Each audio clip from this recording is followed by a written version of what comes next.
To fully understand the foundational roots of this resilience, one must first look at the structural re-engineering of the Russian armed forces initiated after the systemic vulnerabilities exposed during the 2008 Georgia campaign.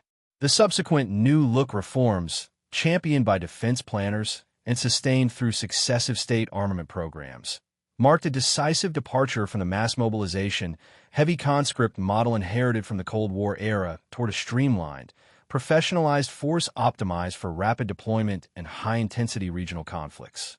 This military modernization was built on a pragmatic realization. Russia could not match the defense spending of the North Atlantic Treaty Organization, NATO, in absolute dollar terms, meaning its path to strategic parity required targeted technological asymmetry and institutional adaptability. Defense capital was directed into key priority areas designed to neutralize Western qualitative advantages, primarily through the revitalization of the strategic nuclear triad, the development of long-range precision strike capabilities, and the deployment of advanced electronic warfare and integrated air defense umbrellas.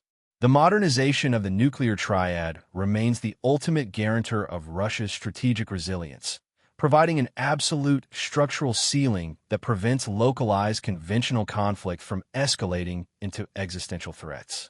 Moscow has systematically replaced aging Soviet delivery systems with advanced platforms designed to defeat modern missile defense networks.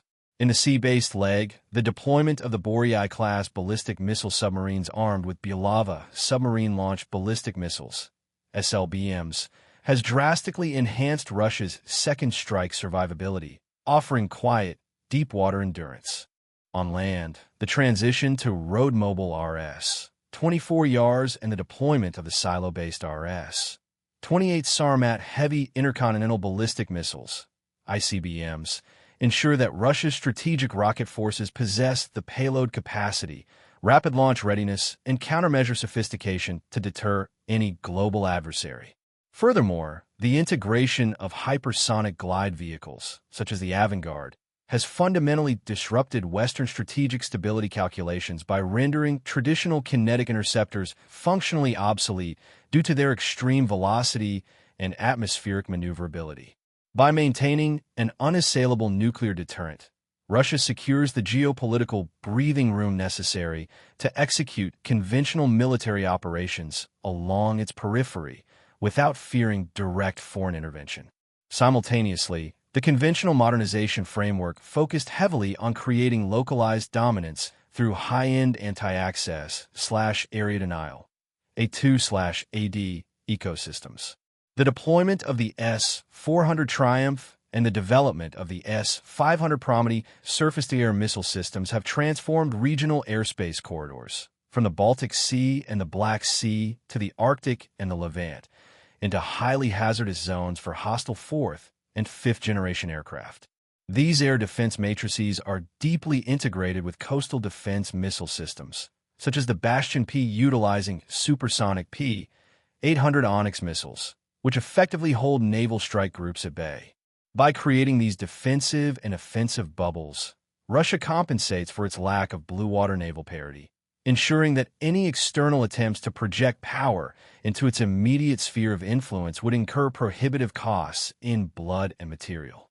This A2/AD capability is a core pillar of Russia's strategic resilience, allowing it to defend expansive, geographically fragmented frontiers with highly concentrated, cost-efficient technological systems. Crucially, the operational flexibility of the modernized Russian military is driven by its focus on long-range precision strike capabilities, which bridge the gap between tactical operations and strategic deterrence. The widespread deployment of the Caliber land attack cruise missile across surface vessels and submarines of the Caspian Flotilla and Black Sea Fleet proved that Russia could project conventional power thousands of kilometers away with surgical precision, shattering the Western monopoly on long-range cruise missile diplomacy. This capability is reinforced by the Iskander-M tactical ballistic missile system, whose quasi-ballistic trajectory and low radar signature present an existential threat to high-value command structures, logistics hubs, and airfields across Eastern Europe. In the aerial domain, The integration of the Kinzhal air-launched hypersonic missile onto modified MiG-31 interceptors provides a rapid response, theater-level strike capability that can hold both hardened land targets and moving naval targets at risk within minutes of takeoff.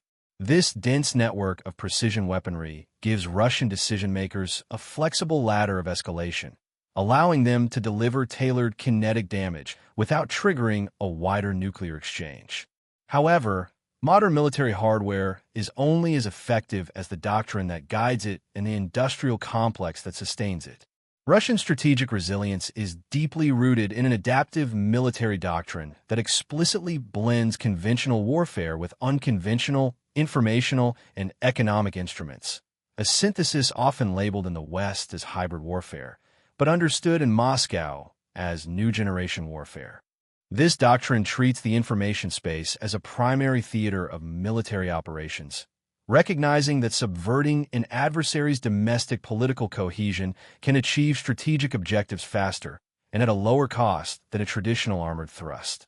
On the physical battlefield, this doctrine manifests as an emphasis on reconnaissance strike complexes, where real-time data from unmanned aerial vehicles, UAVs, like the Orlan-10, is directly fed into heavy artillery and multiple launch rocket systems, MLRS, like the Tornado-S. This integration drastically reduces the sensor-to-shooter cycle, turning Russian massed artillery into a highly responsive, precision-guided instrument capable of crushing fortified defensive lines through sheer volume and targeted devastation. Behind this operational machinery lies the Russian Defense Industrial Complex, OPK, which has demonstrated an unexpected and highly consequential capacity for economic resilience under extreme duress. Despite being subjected to waves of stringent Western microchip and technological export controls, the state-directed defense sector has successfully transitioned to a wartime footing by restructuring global supply chains, establishing parallel import channels, and domesticating the production of critical subcomponents. State conglomerates like Rostec, United Aircraft Corporation, and United Shipbuilding Corporation have consolidated industrial output, shifting factory shifts to 24-hour cycles and prioritizing the mass production of field-proven, cost-effective weapon systems over overly complex, prohibitively expensive prototypes.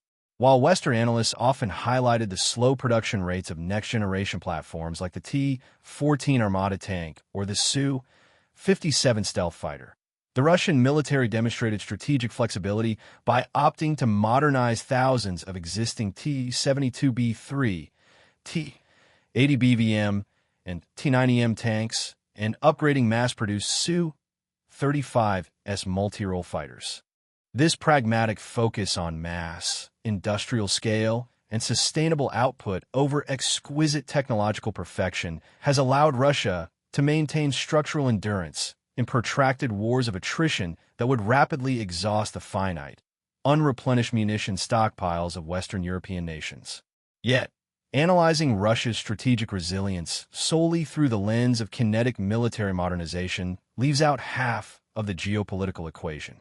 The second, equally vital component of Moscow's power architecture is its sophisticated deployment of influence leverage, a multi-layered matrix of quantitative economic clout, global energy dependency, diplomatic alignments, and cognitive operations that systematically breaks Western-led containment strategies. At the heart of this influence is Russia's role as an energy superpower.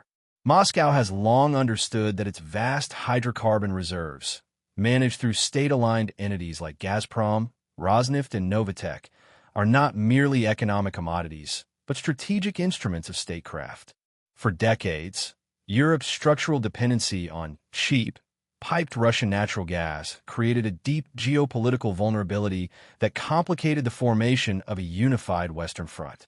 Even as Europe attempted a rapid decoupling from Russian energy, Moscow demonstrated strategic resilience by pivotally rerouting its hydrocarbon exports eastward to hunger-for-energy Asian giants, primarily China and India, via infrastructures like the Power of Siberia pipeline and expanded maritime fleets.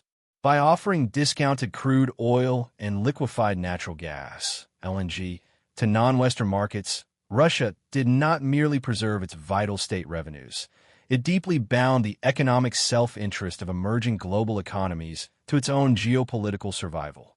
This economic pivot highlights a broader dimension of Russian influence, the deliberate cultivation of the global South.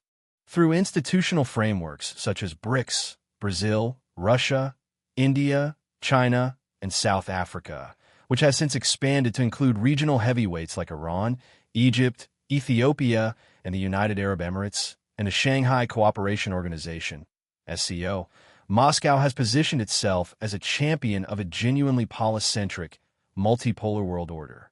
By tapping into historical grievances against Western neocolonialism, unilateral sanctions regimes, and the weaponization of the global financial system, such as the SWIFT network, Russia has successfully insulated itself from total diplomatic isolation.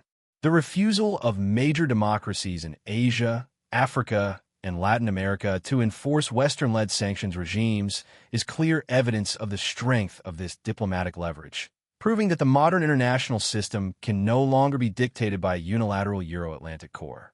Furthermore, Russia has successfully expanded its security footprint in critical regions like Sub-Saharan Africa and the Middle East by offering a unique, non-conditional security architecture.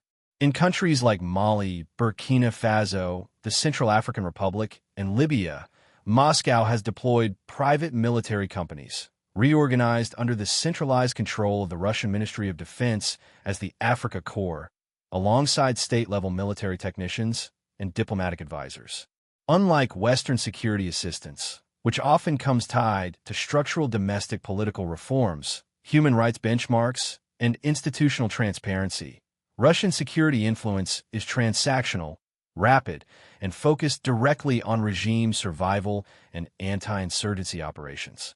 In exchange for stabilizing local governments against Islamist insurgencies or domestic rebellions, Russia secures lucrative mining concessions for gold, diamonds, and rare earth minerals, gains access to strategic maritime ports like Port Sudan on the Red Sea, and systematically displaces French and American military influences.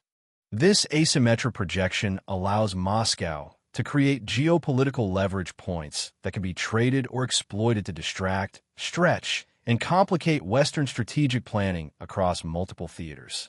In tandem with these physical levers, Russia operates a highly sophisticated apparatus of cognitive and informational influence designed to exploit the internal socio-political cleavages of Western societies. Utilizing state-funded international media networks, decentralized digital platforms, automated bot networks, and covert psychological operations, Moscow injects tailored narratives directly into foreign information ecosystems. This digital statecraft does not necessarily aim to make target populations adopt a pro-Russian viewpoint. Rather, its primary objective is to maximize societal polarization, erode public trust in democratic institutions, amplify cultural grievances, and paralyze the political decision-making apparatus of adversary states. By backing both far-right populist movements and far-left anti-war factions in Europe and North America, Russian information operations turn domestic politics within NATO states into a chaotic battlefield.